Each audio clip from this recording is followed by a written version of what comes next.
Girls, in this topic, I will explain on the characteristic of Pinus wood. So I had already explained, we had already discussed on the long shoot, right? The internal morphology of long shoot as well as its secondary growth. So in the exam, sometimes they used to ask about this characteristic of Pinus wood, and it used to come as a short answer type question.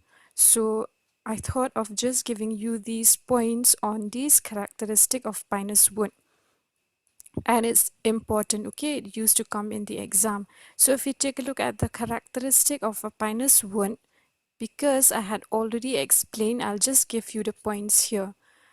Now, the first characteristic is that we have seen that the wood, okay, the secondary growth of Pinus stem, that is the wood, it is non-porous. Why? Because there are no vessels in the xylem.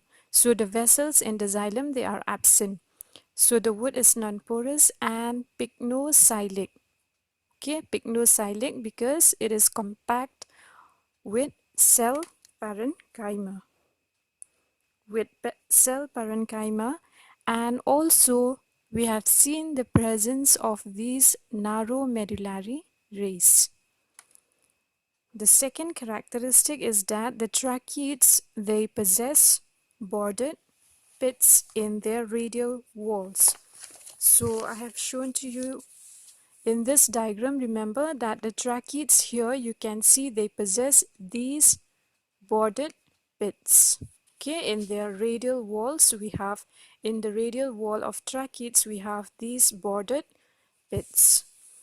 So the bordered pits are uniseriate and they are bounded by the bars of sinew. As you can see here, I had mentioned before also, I had explained that these are the bars of sinew. Why they are named as bars of sinew? They are named after their reporters, okay? These bars of sinew was first reported for the first time by Sinew in the year 1873 by this scientist in the year 1873. Okay, in Pinus sylvestris, the presence of these bars of sinew, and also they are arranged in a single row, so that is why they are uniseriate. And the resin ducts, they are found in xylem as well as the wood parenchyma.